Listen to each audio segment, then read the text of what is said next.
সবাইকে স্বাগত আমার ইউটিউব চ্যানেলে। আজকে আমরা নবম শ্রেণীর কোষে দেখি 15.1 সংক্ষিপ্ত উত্তর ধর্মীর যে অঙ্কগুলো বাকি ছিল সেগুলো আজকে আমরা কমপ্লিট করব। তাহলে চলো শুরু করা যাক। দেখো অঙ্কটা কি আছে, একটি বর্গক্ষেত্রের বাহুর দৈর্ঘ্য 10% বৃদ্ধি করলে বর্গক্ষেত্রটির ক্ষেত্রফল শতকরা কত বৃদ্ধি পাবে। ঠিক আছে, তাহলে মনে করো আমরা বাহুর দৈর্ঘ্যটা 100 ধরে নিচ্ছি। ঠিক আছে, তাহলে বাহুর দৈর্ঘ্য যদি 100 হয়, বর্গক্ষেত্রের ক্ষেত্রফল আমরা কি জানি, বাহু স্কয়ার, তাই তো, মানে এত বর্গ একক। এরপরে দেখো 10% যদি আমরা এটাকে বাড়িয়ে দিই তাহলে কত হবে, 100 + 10 = 110, তাই তো। 10% বাড়ালে আগে ছিল 100, এখন 10% বাড়িয়ে দিচ্ছি তাহলে 110। তাহলে এখন ক্ষেত্রফল কত পাবে, এটা তো এখন নতুন বাহু। ঠিক আছে, তাহলে বাহু স্কয়ার পাবো 110 স্কয়ার। এটাকে ভাঙলে দেখো 1 2 1 0 0। তাহলে ক্ষেত্রফল বৃদ্ধি আমরা কত পাবো, এটা থেকে এটা বিয়োগ করলেই হবে।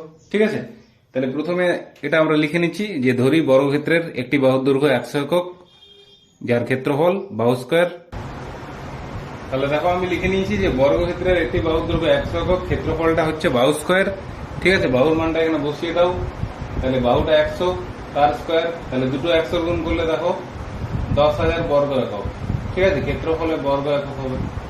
এরপর আমরা কি লিখবো, যে বর্গক্ষেত্রের প্রতিটি বাহুর দৈর্ঘ্য 10% বৃদ্ধি করলে বর্গক্ষেত্রের বাহুর দৈর্ঘ্য কত হবে, 100 ছিল আগে, এখন 10 বাড়িয়ে দিচ্ছি, তাহলে 110। তাহলে আমরা লিখে নিচ্ছি। তাহলে দেখো বর্গক্ষেত্রের বাহুর দৈর্ঘ্য 10% বাড়লে বাহুর দৈর্ঘ্যটা কত হবে, আগে ছিল 100, এখন 10 বাড়িয়ে দিচ্ছি, তাহলে 100 + 10 সমান হচ্ছে 110 একক। তাহলে এখন যেহেতু বর্গক্ষেত্রের বাহুর দৈর্ঘ্যটা আমরা 110 পেয়েছি, তাহলে বর্গক্ষেত্রের ক্ষেত্রফলটা আমরা কত পাবো, বাহু স্কয়ার পাবো, তাই তো, মানে 110 স্কয়ার। তাহলে আমরা লিখে নেবো এখন বর্গক্ষেত্রের ক্ষেত্রফল। তাহলে দেখো এখন বর্গক্ষেত্রের ক্ষেত্রফল বাহু স্কয়ার সূত্র আমরা জানি, তাহলে 110 বসিয়ে দাও এখানে, 110 এর স্কয়ার, আর দুটো 110 এর গুণ আমরা কত পাবো, 1 2 1 0 0 বর্গ একক। ঠিক আছে, তাহলে আগের ক্ষেত্রফলটা দেখো 10,000 ছিল, আর এখন পাচ্ছি আমরা 12,100। তো কতটা বৃদ্ধি পেল, নিশ্চয়ই এটা থেকে এটা বিয়োগ করলে আমরা পেয়ে যাব যে কতটা ক্ষেত্রফল বাড়লো সেটা। তাহলে এখানে লিখবো যে অতএব ক্ষেত্রফল বৃদ্ধি সমান এটা বিযুক্ত এটা। তাহলে ক্ষেত্রফল বৃদ্ধিটা দেখো আমরা লিখে নিলাম। এখনের যে ক্ষেত্রফলটা পেয়েছি 12,100, সাথে আগের ক্ষেত্রফলটার বিয়োগ করে দিলেই কতটা বেড়েছে আমরা পেয়ে যাচ্ছি, তাহলে 2100 বর্গ একক বৃদ্ধি পেয়েছি। ঠিক আছে, তাহলে তোমাকে ক্ষেত্রফল শতকরা কত বৃদ্ধি পার্সেন্টেজে বলছে। ঠিক আছে, তাহলে পার্সেন্টেজে যদি বলে তাহলে আমরা কি লিখবো, দেখো যে ক্ষেত্রফল বৃদ্ধি হার সমান, তাহলে দেখো ক্ষেত্রফল বৃদ্ধির হার কতটা বৃদ্ধি পেয়েছে সেটা আমরা কিভাবে বের করবো। এই যে যতটা ক্ষেত্রফল বৃদ্ধি পেয়েছে মানে 2100 ডিভাইডেড বাই প্রথমের যে ক্ষেত্রফলটা ছিল সেটা থাকবে নিচে। ঠিক আছে, প্রথমের দেখো ক্ষেত্রফলটা ছিল 10,000 ইন্টু, যেহেতু তোমাকে শতকরাতে দেখো বলেছে যে শতকরা কত বৃদ্ধি পাবে, ওই জন্য 100% গুণ। ঠিক আছে, শূন্যগুলো কেটে দাও, 0 0 0 0, এখানে 0, এখানেও 0, তাহলে দেখো 21 পড়ে থাকছে। ঠিক আছে, তাহলে 21% বৃদ্ধি পেয়েছে, এটাই হলো আমাদের অ্যান্সার। ঠিক আছে, তোমরা উত্তরটা লিখে নেবে যে অতএব ক্ষেত্রফল বৃদ্ধির হার এত %। তাহলে মাথায় রাখবে ক্ষেত্রফল বৃদ্ধি যেটা পাচ্ছি আমরা 2100 সেটা উপরে থাকবে, এবং যেটা প্রথমের ক্ষেত্রফল সেটা থাকবে নিচে, ইন্টু যেহেতু শতকরাই বলেছে ওই জন্য 100%। ঠিক আছে, ভেরি ভেরি ইম্পর্টেন্ট কোশ্চেন, পরীক্ষাতে আসে। চলো 2 নম্বরের অঙ্ক দেখা যাক। দেখো নেক্সট অঙ্কটা কি আছে, একটি আয়তক্ষেত্রের দৈর্ঘ্য 10% বৃদ্ধি এবং প্রস্থ 10% হ্রাস করা হলে ক্ষেত্রফল শতকরা কত বৃদ্ধি বা হ্রাস পাবে। ঠিক আছে, তাহলে এখানে দেখো তোমরা দৈর্ঘ্যটা 100 এবং প্রস্থটা 100 ধরেও করতে পারো, আবার XY ধরেও অঙ্কটা করতে পারো। ঠিক আছে, তাহলে এখানে দেখো আমরা XY ধরে করছি। ঠিক আছে, অথবা তোমরা চাইলে দৈর্ঘ্য প্রস্থ 100 ধরেও কিন্তু করতে পারো, 100 ধরে করলে কিন্তু অঙ্কটা ইজি হবে। ঠিক আছে, মানে আগেরটা আমরা যেভাবে করলাম বর্গক্ষেত্রের অঙ্কটা 100 ধরে, সেইভাবে সেটা তো অ্যান্সার সেম আসবে, আবার XY ধরে করলেও কিন্তু সেমই আসবে। তাহলে দেখো প্রথমে আমরা দেখো আয়তক্ষেত্রের দৈর্ঘ্যটা x একক ধরবো এবং প্রস্থটা y একক ধরবো, সেটা আমরা লিখে নিচ্ছি। তাহলে দেখো আয়তক্ষেত্রের দৈর্ঘ্যটা x ধরে নিয়েছি, প্রস্থটা y ধরে নিয়েছি। তাহলে আয়তক্ষেত্রের ক্ষেত্রফলের সূত্র আমরা কি জানি দেখো, দৈর্ঘ্য গুণিত প্রস্থ জানি, তাই তো? তাহলে এখানে x দৈর্ঘ্য এবং প্রস্থটা y, তাহলে xy বর্গ একক। ঠিক আছে, এরপরে দেখো আমাকে কি বলেছে যে আয়তক্ষেত্রের দৈর্ঘ্যটা 10% যদি বৃদ্ধি পায় তাহলে দৈর্ঘ্যটা কত হবে। তাহলে এখানে আমরা লিখবো যে আয়তক্ষেত্রের দৈর্ঘ্য 10% বৃদ্ধি পেলে দৈর্ঘ্য সমান। তাহলে আয়তক্ষেত্রের দৈর্ঘ্য 10% বৃদ্ধি পেলে দৈর্ঘ্যটা দেখো, আমাদের দৈর্ঘ্য ছিল x, ঠিক আছে, আর এখানে বাড়ছে মানে বৃদ্ধি পাচ্ছে, ওই জন্য প্লাস এক্সটাকেই তো আমরা বাড়াবো, তাই তো? আয়তক্ষেত্রের দৈর্ঘ্যটা x ছিল, তাহলে x ছিল অলরেডি, আবার কত বলছি যে 10% বাড়াবো, তাহলে নিশ্চয়ই দেখো এক্সটাকে তো 10% বাড়াবো, তাহলে x ইন্টু 10%। ঠিক আছে, তোমাদের এইটাও শতকরার অঙ্ক ছিল এরকম। তাহলে দেখো x plus x into percentage, এটা উঠিয়ে দাও, নিচে 100, শূন্য শূন্য কাটো। তাহলে এখানে দেখো আমরা কত পাচ্ছি, x প্লাস x বাই 10। তাহলে এটা ভগ্নাংশের যোগ যদি করি 11x বাই 10 একক। ঠিক আছে, তাহলে আমাদের বাহুটা ছিল, দৈর্ঘ্যটা ছিল x, সেটাকে আমরা 10% আরো বাড়িয়ে দিচ্ছি, তাহলে নিশ্চয়ই এটা থেকেই তো বাড়বে। তাহলে এটাকে আমরা 10% বাড়াচ্ছি, ওই জন্য এইভাবে লেখা হলো। ঠিক আছে, এখানে যদি হ্রাস বলতো বা কমানোর কথা বলতো তাহলে মাইনাস লিখতাম আমরা। যেমন দেখো প্রস্থটা এখানে কমানোর কথা বলছে, ঠিক আছে, 10% বলছে কমাবো, হ্রাস করব, তাহলে আমরা ভাষাটা লিখবো যে আয়তক্ষেত্রের প্রস্থ 10% বৃদ্ধি করলে প্রস্থ সমান। তাহলে দেখো আয়তক্ষেত্রের প্রস্থ 10% হ্রাস করা হলে প্রস্থ সমান, প্রস্থটা দেখো y ছিল, ঠিক আছে, y কে হ্রাস করছি আমরা কত পার্সেন্ট, 10%। তাহলে আগের মতোই, এটা যেমন বৃদ্ধি ছিল ওই জন্য x প্লাস x ইন্টু 10%, এখানে প্রস্থটা y, এখানে কমানোর কথা বলছে ওই জন্য মাইনাস। তাহলে y মাইনাস y ইন্টু দেখো 10 বাই 100, পার্সেন্টেজ উঠলে নিচে 100 হয়। ঠিক আছে, তাহলে এখানে দেখো y মাইনাস y বাই 10, এটাকে যদি লসাগু করে 10y মাইনাস y, তাহলে হচ্ছে দেখো 9y বাই 10। ঠিক আছে, তাহলে 9y বাই 10 একক, এটা কিন্তু আমাদের প্রস্থটা এলো। তাহলে এখন আমরা ক্ষেত্রফল দেখো কত পাবো, দৈর্ঘ্য গুণিত প্রস্থ করবো, তাই তো? তাহলে দেখো এখানটাতে লিখছি এখন ক্ষেত্রফল সমান, দেখো দৈর্ঘ্যটা পেয়েছি 11x বাই 10 আর প্রস্থটা পেয়েছি 9y বাই 10, গুণ করে দাও, তাহলে 11 9 99xy বাই 100।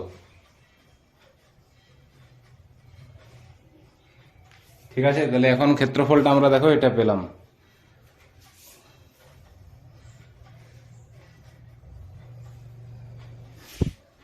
তাহলে এবার দেখো এখানে আমাকে বুঝতে হবে যে ক্ষেত্রফল বৃদ্ধি হচ্ছে না ক্ষেত্রফল হ্রাস হচ্ছে।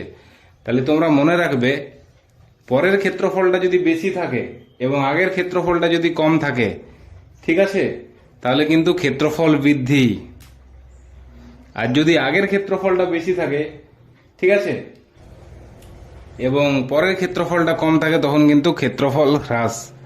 তাহলে এখানে আমরা দেখতে পাচ্ছি দেখো এটা বেশি আছে, ঠিক আছে, xy-টা বেশি, নিশ্চয়ই এটা থাকে, কারণ দেখো 99 বাই 100 আছে, এটাকে তোমরা যদি দশমিকে করো কত আসবে, তাহলে 99 বাই 100 এটাকে দশমিক করলে দেখো 0.99 চলে আসবে, যেটা অবভিয়াসলি xy মানে এখানে দেখো কিছু নেই মানে 1 আছে, ঠিক আছে, এখানে কিছু নেই মানে 1 আছে, তাহলে 1-এর চেয়ে তো ছোটই হচ্ছে এটা, তাহলে নিশ্চয়ই আমার দেখো এটা বড়। তাহলে আমি তোমাদেরকে বললাম যে আগের ক্ষেত্রফলটা যদি বেশি হয় এবং নিচেরটা যদি কম হয় তাহলে ক্ষেত্রফল হ্রাস, কমছে। আর যদি আমার এটা বেশি থাকে এবং আগেরটা যদি কম থাকে তখন কিন্তু ক্ষেত্রফল বৃদ্ধি। তাহলে এখানে কিন্তু ক্ষেত্রফল হ্রাস হচ্ছে। ঠিক আছে, তাহলে আমরা উপরটাতে লিখে নিচ্ছি যে ক্ষেত্রফল হ্রাস, এখানটা মুছে দিচ্ছি।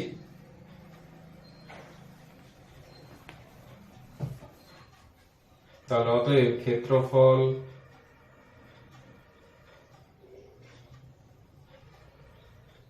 হ্রাস, তাহলে আগের ক্ষেত্রফলটা দেখো xy ছিল, আর এখনের ক্ষেত্রফলটা আমরা কত পেয়েছি দেখো, এটা পেয়েছি 99xy বাই 100, লসাগু করে দাও, 100 হলো লসাগু, তাহলে 100 ইন্টু xy মানে 100xy, এখানে দেখো 99xy, তাহলে বিয়োগ করলে দেখো শুধু এক্স ওয়াই পাবে, কারণ 1 টাকা না লিখলেও চলবে। 100 থেকে 99 বাদ দিলে 1 আসে। ঠিক আছে, তাহলে এটা আমরা পাচ্ছি এখন ক্ষেত্রফল হ্রাসটা এত বর্গ একক। তাহলে আমাকে দেখো শতকরাতে বলেছে, আর তোমাদেরকে আমি বলেইছিলাম যে শতকরাতে বললে কি হবে সেটা। দেখো ক্ষেত্রফল হ্রাসের হারটা কি হবে, আমি তোমাদেরকে একটু আগে আগের অঙ্কটা করলাম যে যেটা ক্ষেত্রফল বৃদ্ধি বা ক্ষেত্রফল হ্রাস সেটাকে আগে লিখতে হবে, মানে উপরটাতে। আর যেটা প্রথমে ক্ষেত্রফল ছিল, প্রথমে ক্ষেত্রফল দেখো এক্স ওয়াই ছিল, তোমরা যদি খাতাতে আমার সাথে সাথে নোট করছো তাহলে অবশ্যই দেখতে পাবে যে আগের ক্ষেত্রফলটা আমাদের এক্স ওয়াই ছিল, দৈর্ঘ্য ইন্টু প্রস্থটা ইন্টু কত 100%। ঠিক আছে, তাহলে দেখো 100টা নিচে চলে আসবে, এটাকে যদি আমরা ক্যালকুলেশন করি, এই 100টা দেখো এখানে চলে আসছে ইন্টু এক্স ওয়াই ইন্টু 100%। 100 কেটে গেল, এক্স ওয়াই কেটে গেল, তাহলে দেখো 1% হচ্ছে আমাদের এখানে অ্যান্সার। ঠিক আছে, তাহলে ক্ষেত্রফল হ্রাসের হার 1%। ঠিক আছে, এটা কিন্তু গুরুত্বপূর্ণ অঙ্ক, ভালোভাবে প্র্যাকটিস করবে। দেখো 3 নম্বরের অঙ্কটা কি আছে, একটি আয়তক্ষেত্রের কর্ণের দৈর্ঘ্য 5 সেমি, কর্ণদ্বয়ের ছেদবিন্দু থেকে আয়তক্ষেত্রের একটি প্রস্থের উপর লম্বের দৈর্ঘ্য 2 সেমি, আয়তক্ষেত্রটির প্রস্থ কত? তাহলে ছবিটা প্রথমে আঁকা যাক। ঠিক আছে, একটা আয়তক্ষেত্র আছে মনে করো এরকম,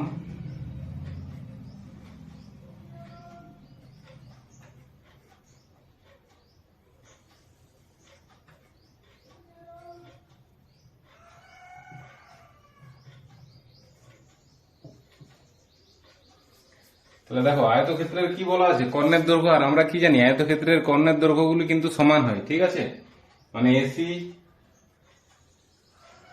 এসির যা মাপ হবে বিডিরও তাই মাপ হবে।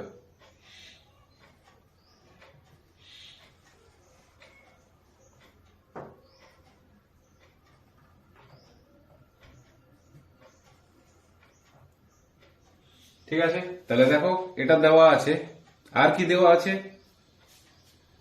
তাহলে এখান থেকে প্রশ্নানুসারে আমরা কি লিখতে পারি, দেখো কর্ণের দৈর্ঘ্য আমরা জানি যে কর্ণের দৈর্ঘ্য সমান হয়। ঠিক আছে, মানে কর্ণ এসি এবং বিডির মাপটা সেম হবে।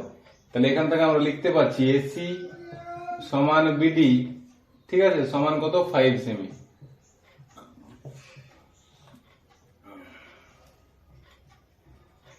দেখো এরা পরস্পরকে ও বিন্দুতে ছেদ করেছে। ঠিক আছে, পরস্পরকে ও বিন্দুতে এখানে ছেদ করেছে, তাহলে এখানে বলো দেখি এও আর ওসিটা কত হবে, এও সমান ওসি সমান দেখো আমরা কত পাবো, নিশ্চয়ই 5/2 পাবো, কারণ সমদ্বিখণ্ডিত হয়েছে। আমরা জানি যে আয়তক্ষেত্রের কর্ণ পরস্পরকে সমদ্বিখণ্ডিত করে, তাহলে মাঝে মাঝে ভাগ হয়ে যাচ্ছে, মানে 2.5 সেমি আসছে দেখো। ঠিক আছে, মানে এটাও 2.5, এটাও 2.5, তাহলে এটাও দেখো বিডিটাও কিরকম ভাবে আমরা 2.5 পাবো।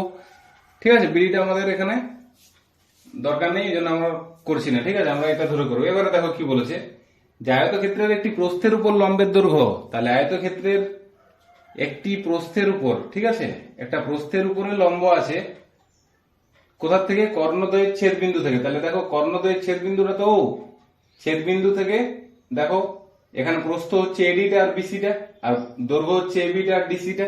তাহলে প্রস্থের উপর ছেদ বিন্দু থেকে মানে এটা দেওয়া আছে, দেখো এটা দেওয়া আছে আমাদের কত 2 সেমি দেওয়া আছে। ঠিক আছে, এটা নাম দিয়ে দিচ্ছি ওপি। তাহলে দেখো আমাদের এটা দেওয়া আছে, আমরা লিখে নেবো যে কর্ণদ্বয়ের ছেদ বিন্দু ও থেকে আয়তক্ষেত্রের একটি প্রস্থের উপর লম্বের দৈর্ঘ্য ওপি সমান 2 সেমি, আমরা লিখে নিচ্ছি। ঠিক আছে, তাহলে দেখো লিখে নিলাম যে কর্ণদ্বয়ের ছেদ বিন্দু ও থেকে আয়তক্ষেত্রের একটি প্রস্থ বিসি, এর উপর লম্ব ওপি সমান কত 2 সেমি। ঠিক আছে, এবারে তোমরা যদি একটু লক্ষ্য করো, এটা দেখো একটা সমকোণী ত্রিভুজ, কারণ লম্বের কথা বলছে তাই না। ঠিক আছে, দেখো এটা কিন্তু আমাদের একটা সমকোণী ত্রিভুজ, কারণটা কি, ওপিটা লম্ব দেখো বিসির উপরে আছে, ওপি লম্ব বিসি। ঠিক আছে, এটা লম্বের চিহ্ন।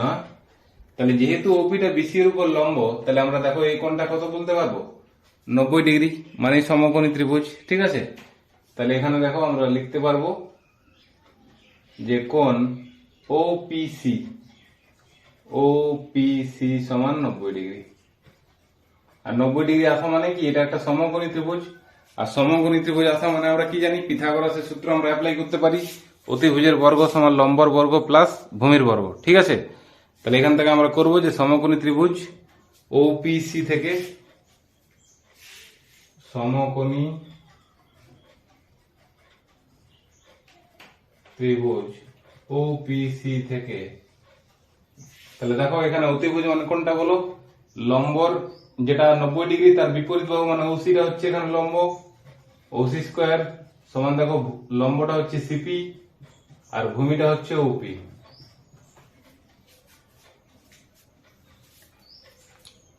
ঠিক আছে, দেখো 90 ডিগ্রির বিপরীত বাহুকে আমরা অতিভুজ বলি, তাহলে এটা যদি ত্রিভুজটা হয় তো 90 ডিগ্রি তো এটা, এর বিপরীত বাহু দেখো ওসি আছে, ওই জন্য অতিভুজের বর্গ সমান লম্ব মানে সিপিটা আর ভূমি মানে দেখো ওপিটা, তাহলে অতিভুজের বর্গ সমান লম্ব বর্গ প্লাস ভূমির বর্গ, এখানে মানটা বসাও, তাহলে বা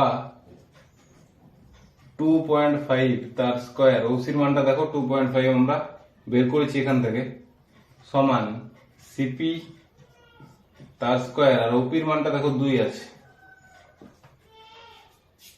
ঠিক আছে, তাহলে দেখো বা 25 25 625 মানে এখানে কত হবে 6.25 সমান এখানে দেখো সিপি স্কয়ার প্লাস 2 দুগুণে 4।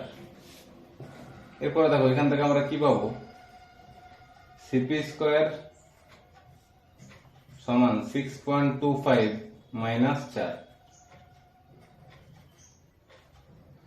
তাহলে দেখো বিয়োগ করলে 2.25, যেটা আমরা জানি যে 15 15 তে 225 হয়, তাই তো, তাহলে সিপির মানটা দেখো আমরা এখান থেকে কত পাবো, রুট ওভার অফ 1.5 ইন্টু 1.5 মানে হচ্ছে 2.5, এই সরি 2.25, তাই তো, 15 15 তে 225 কিন্তু দশমিক আছে ওই জন্য এটা, তাহলে রুটের বাইরে একটা বেরিয়ে যাচ্ছে, তাহলে 1.5 সেমি। ঠিক আছে, তাহলে দেখো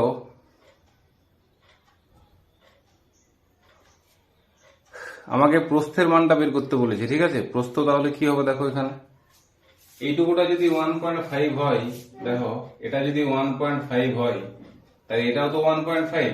ঠিক আছে, কারণটা কি, এটা দেখো ছেদ বিন্দু থেকে, কর্ণদ্বয়ের ছেদ বিন্দু থেকে এটা লম্ব, মানে এটা কি একদম মাঝের মধ্যবিন্দু এটা। ঠিক আছে, তাহলে এটা যদি 1.5 হয়, এটা হচ্ছে আমাদের 1.5, তাহলে আমাদের দেখো অ্যান্সারটা কত পাবো, 3 পাবো। তাহলে এখানে আমরা করে দিচ্ছি অতএব প্রস্থ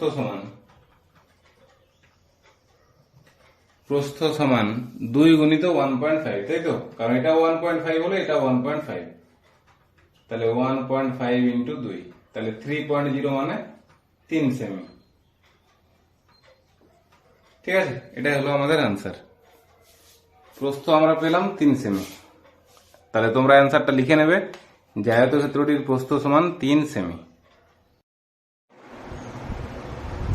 দেখো 4 অঙ্কটা কি আছে, একটি বর্গক্ষেত্রের কর্ণদ্বয়ের ছেদবিন্দু থেকে তার যে কোনো বাহুর ওপর অঙ্কিত লম্বের দৈর্ঘ্য 2√2 সেমি হলে বর্গক্ষেত্রটির প্রতি কর্ণের দৈর্ঘ্য। ঠিক আছে, তাহলে আগে 3-এর অঙ্কটা আমরা যেমন ভাবে করলাম সেইভাবে কিন্তু এই অঙ্কটা আমরা করব। তাহলে দেখো ছবিটা আমি আঁকছি। ঠিক আছে, তাহলে একটা বর্গক্ষেত্র আছে, বর্গক্ষেত্রের আমরা জানি 4টা বাহু সমান হয়, তাই তো, তাহলে সেভাবে তোমরা একটু স্কেলের সাহায্যে আঁকবে, স্কেল পেন্সিলের সাহায্যে।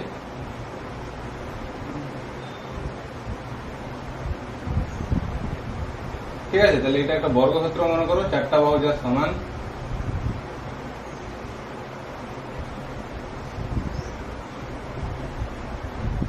এবারে দেখো এখানে কি বলেছে যে বর্গক্ষেত্রের কর্ণদ্বয়ের ছেদবিন্দু। ঠিক আছে, তাহলে কর্ণগুলো টানো, একটা এসি কর্ণ আর একটা বিডি কর্ণ,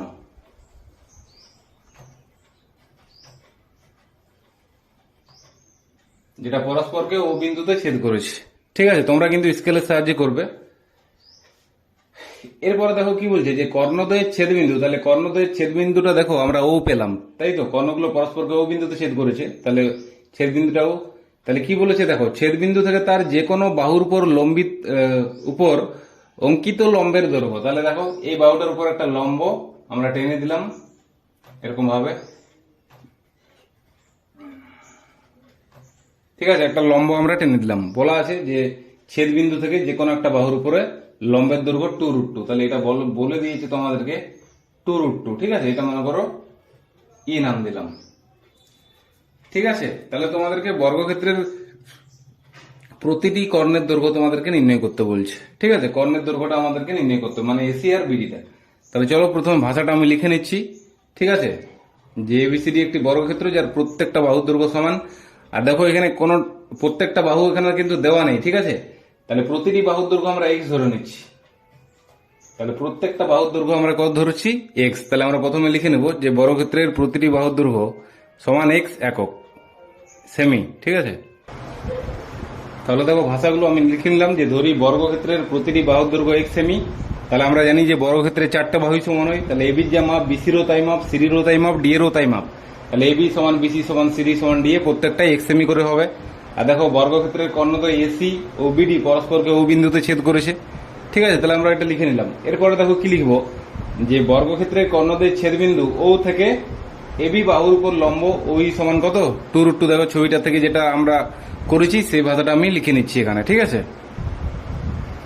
তাহলে দেখো ভাষাটা লিখে নিলাম। কর্ণদ্বয়ের ছেদবিন্দু ও থেকে, দেখো ও থেকে এবি বাহুর উপরে ওইটা আমরা লম্ব এঁকেছি সেটাই লিখছি। কর্ণদ্বয়ের ছেদবিন্দু ও থেকে এবি বাহুর ওপর অঙ্কিত লম্বের দৈর্ঘ্য দেখো ওইটা আমার জানা আছে 2√2 সেমি। ঠিক আছে, এরপরে দেখো একটু ভালো করে লক্ষ্য করো, এবি বাহুটা যদি আমার পুরোটা যদি এক্স হয়, এবিটা যদি আমার পুরোটা এক্স হয়, তাহলে দেখো এটা তো আমার ছেদবিন্দু থেকে এটার উপর লম্ব। তাহলে এখানে দেখো এটা কত কত ভাগ হবে, এটাও x/2, এটা x/2। কারণটা কি, এটা এবি বাহুর মধ্যবিন্দু হয়ে যাচ্ছে, মাঝে মাঝে ভাগ হয়ে যাচ্ছে, অর্ধেক অর্ধেক যদি ভাগ করি, দেখো এটা যদি 6 সেমি থাকতো তাহলে আমরা কি করতাম, 3 আর 3 ভাগ করতাম, 3 3 6 হতো। সেরকম ভাবে এটা পুরোটা এক্স আছে, তাহলে নিশ্চয়ই x/2 আর এটাও x/2 হবে। ঠিক আছে, এরপরে দেখো এখান থেকে যদি আমরা লক্ষ্য করি কর্ণের দৈর্ঘ্যটা দেখো আমরা কিভাবে এখানে বের করব। তাহলে দেখো বর্গক্ষেত্রের কর্ণের দৈর্ঘ্যের আমরা সূত্রটা জানি যে √2 ইন্টু বাহুর দৈর্ঘ্য হয়, আর বাহুটা আমাদের এক্স ধরা আছে, তাই তো। তাহলে এখানে যদি আমরা মানটা বসিয়ে দিই তাহলে দেখো পাবে √2 ইন্টু এক্স। ঠিক আছে, এত সেমি। বাহুর দৈর্ঘ্যটা আমরা এক্স ধরেছি, তাহলে বর্গক্ষেত্রের কর্ণের দৈর্ঘ্যটা আমরা √2 ইন্টু এক্স পেলাম। আর বর্গক্ষেত্রের কর্ণের দৈর্ঘ্যগুলো কি হয়, সমান হয়। আমরা জানি যে এসির যা মান বিডিরও তাই মান। ঠিক আছে, তাহলে কর্ণের দৈর্ঘ্য এখানে এসি সমান বিডি লিখে দিচ্ছি, কারণ আমরা জানি যে কর্ণদ্বয়ের দৈর্ঘ্য সমান হয় এখানে। ঠিক আছে, তাহলে দেখো এসি সমান যদি এটা হয় পুরোটা সমান, তাহলে ওটা তো দেখো সমদ্বিখণ্ডিত হয়ে গেছে না। আমরা কি জানি বর্গক্ষেত্রের কর্ণদ্বয় সমকোণে সমদ্বিখণ্ডিত করে, তাই তো। তাহলে মাঝে মাঝে ভাগ হয়ে গেছে। তাহলে এটা যদি আমার দেখো এসিটা যদি √2x হয়, তাহলে দেখো এটা কত হবে, 2 দিয়ে ভাগ করে দিলে আমরা ও এটা আর ওসিটা পাবো। তাহলে এখান থেকে আমরা বলতে পারবো ও এ সমান ওসি সমান কি করব, যেটা কর্ণের দৈর্ঘ্যটা আছে মানে √2x, সেটাকে 2 দিয়ে ভাগ করে দিলে আমাদের অর্ধেক অর্ধেক হয়ে যাচ্ছে, সমদ্বিখণ্ডিত হয়ে যাচ্ছে। তাহলে দেখো এটা আমরা পাবো √2x/2 আর এটাও পাবো √2x/2। ঠিক আছে, তাহলে দেখো সবার মান পেয়ে গেলাম আমরা। এরপর আমরা কি জানি, রম্বসের কর্ণদ্বয় পরস্পরকে সমকোণে সমদ্বিখণ্ডিত করে। তাহলে এই যে কোণগুলো এগুলো কত করে হয়, 90 ডিগ্রি করে হয় সব কোণ, তাই তো। এই কোণটা প্রত্যেকটা কোণেই 90 ডিগ্রি করে। তাহলে দেখো যেহেতু 90 ডিগ্রি, তাহলে এখান থেকে আমরা কি বলতে পারবো, এটা দেখো একটা সমকোণী ত্রিভুজ, তাই তো। এই যে দেখো এটা লম্ব, তাহলে এটাও আমার কত 90 ডিগ্রি। তাহলে সমকোণী যেহেতু ত্রিভুজ, তাহলে আমরা দেখো অতিভুজের বর্গ সমান লম্বর বর্গ প্লাস ভূমির বর্গ, সেটা কিন্তু এখানে কাজে লাগাতে পারবো। ঠিক আছে, তাহলে উপরটা তোমরা কিন্তু আমার সাথে সাথে অবশ্যই খাতাতে লিখবে। ঠিক আছে, আমি প্রত্যেকটা জিনিস কিন্তু ডিটেলসে লিখে দিচ্ছি তোমাদের, যাতে বুঝতে কোনো প্রবলেম না হয়। ঠিক আছে, তাহলে এখান থেকে দেখো আমরা এটা মুছে দিচ্ছি। তাহলে এখানে দেখো আমরা কি পাচ্ছি, ওইটা এবির উপর লম্ব, তাই না। কোশ্চেনে বলা আছে ওই লম্ব এবি। তাহলে এখান থেকে দেখো ও ই এ, এই কোণটা কত ডিগ্রি, 90 ডিগ্রি, তাই তো। তাহলে কোণ ও ই এ সমান 90 ডিগ্রি। তাহলে দেখো এই ত্রিভুজটা একটা সমকোণী ত্রিভুজ, যেটাকে আমরা কাজে লাগাতে পারবো অতিভুজ স্কয়ার সমান লম্ব স্কয়ার প্লাস ভূমি স্কয়ার। ঠিক আছে, তাহলে এখানে লিখবো যে সমকোণী ত্রিভুজ ও ই এ থেকে। তাহলে দেখো এখানে অতিভুজ কোনটা, আমরা জানি যে 90 ডিগ্রির বিপরীত বাহুটাকে অতিভুজ বলা হয়, তাই তো। 90 ডিগ্রির বিপরীত বাহু মানে ও, এটা এখানে অতিভুজ। দেখো ও এটা হচ্ছে অতিভুজ, তাহলে ও স্কোয়ার মানে অতিভুজ স্কোয়ার সমান লম্ব মানে দেখো ওইটা হচ্ছে লম্বটা, আর ভূমিটা দেখো কোনটা হচ্ছে, ভূমিটা হচ্ছে এইটা। ঠিক আছে, তাহলে অতিভুজ স্কোয়ার সমান লম্ব স্কোয়ার প্লাস আমরা ভূমি স্কোয়ার পেয়ে গেলাম। এবার মানগুলো আমরা বসিয়ে দেবো। তাহলে দেখো ও এর মানটা আমরা স্পষ্ট এখানে বের করেছি, এই যে, ঠিক আছে। এ মানটা বসিয়ে দেবো, √2x/2 তার হোল স্কোয়ার সমান দেখো ওই মানটা আমাদের কত ছিল, ছবি থেকে আমরা জানি 2√2 ছিল, তাই তো। ওই মানটা 2√2 ছিল। যারা খাতাতে লিখছো তারা অবশ্যই দেখতে পাবে, ঠিক আছে, লেখা আছে সেটা। আর দেখো এই মানটা আমাদের, এটাও দেখো আমরা বের করেছিলাম x/2, এই যে, ঠিক আছে। তোমরা যদি খাতাতে লিখছো তাহলে অবশ্যই তোমরা দেখতে পাবে এগুলো লেখা ছিল, ঠিক আছে। তাহলে এরপরে এটাকে আমরা ভেঙে দেব। তাহলে এটাকে আমরা ভাঙছি। তাহলে বা দেখো এটা ভাঙলে 2x² সমান এখানে দেখো 2 দুগুণে 4, 4 দুগুণে 8, ঠিক আছে। দুটা 2√2 এর গুণ কত হয় দেখো, 2 দুগুণে 4 আর দুটা √2 এর গুণ হয় 2, তাহলে 8। তাহলে সেটাই আমি লিখলাম, ঠিক আছে, প্লাস x²/4। তাহলে এটাকে ওদিকে নিয়ে চলে যাচ্ছি আমরা, 2x² প্লাসটাকে এদিকে নিয়ে চলে এসো, তাহলে মাইনাস হয়ে যাচ্ছে, সমান 8। তাহলে বা এখানে দেখো 4 হলো লসাগু, তাহলে 2x² - x, সরি x², ভগ্নাংশের বিয়োগ করছি আমরা, সমান 8। তাহলে বা x² সমান হচ্ছে 8। তাহলে বা এখানে দেখো x² 8 4 32 পাবো, তাই তো। তাহলে x সমান √32 কে যদি আমরা ভাঙি, 2 দুগুণে 4, 4 দুগুণে 8, 8 দুগুণে 16, 16 দুগুণে 32, ঠিক আছে। স্কোয়ার উঠলে আমরা জানি বর্গমূল হয়ে যায়। তাহলে দেখো দুটো 2 বেরিয়ে যাচ্ছে, এখান থেকে একটা 2, এখান থেকে একটা 2, তাহলে 4√2 আসছে এখানে x এর মানটা, ঠিক আছে। তাহলে x এর ভ্যালুটা আমরা পেয়ে গেলাম 4√2।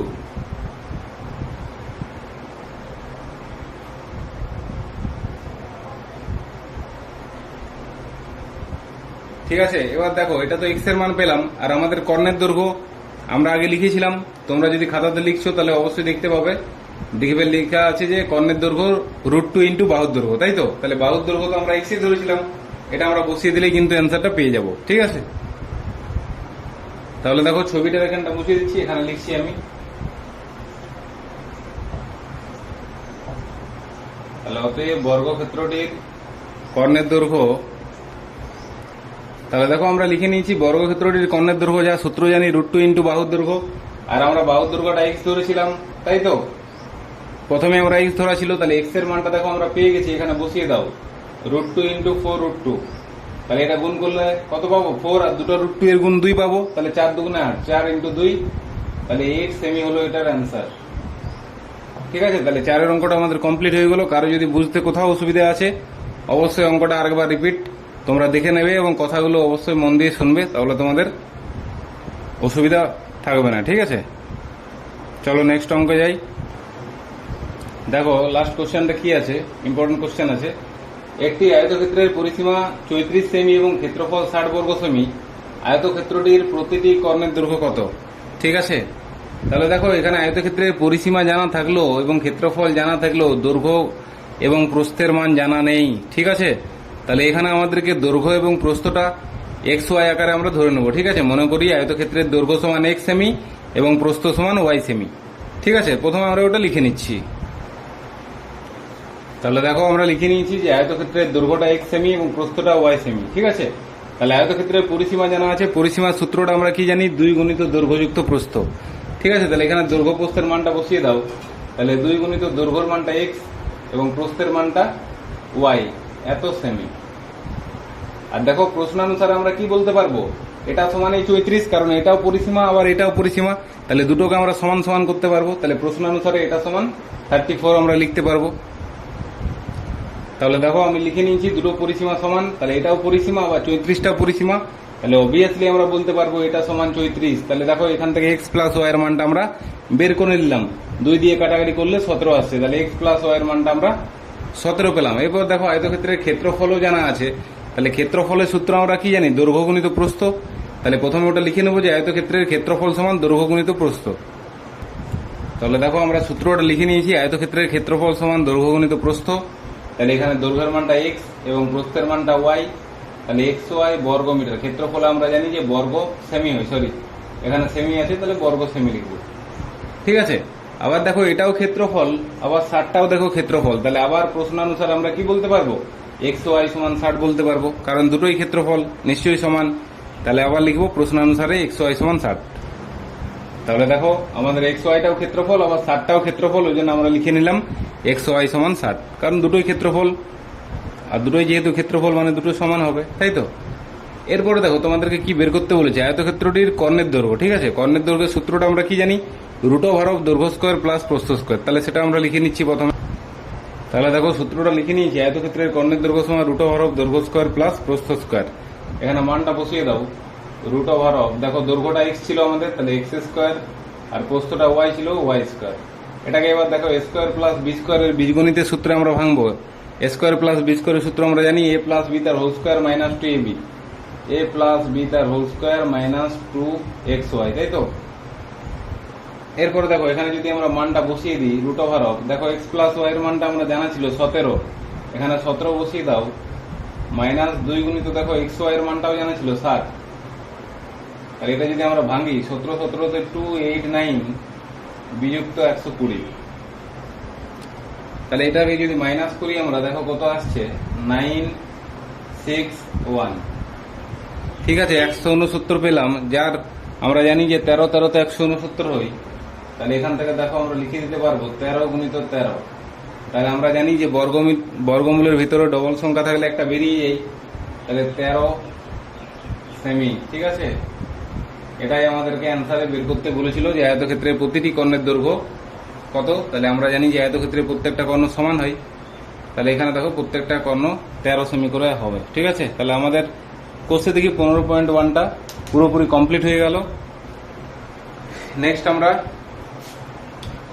অন্য কোনো পার্টের ভিডিও শুরু করব, এবং যারা চ্যানেলে প্রথম তারা অবশ্যই যদি ভালো লেগে থাকে চ্যানেলটা সাবস্ক্রাইব করবে। ভালো থেকো, সুস্থ থেকো, এই গরমে সবাই ভালো থেকো।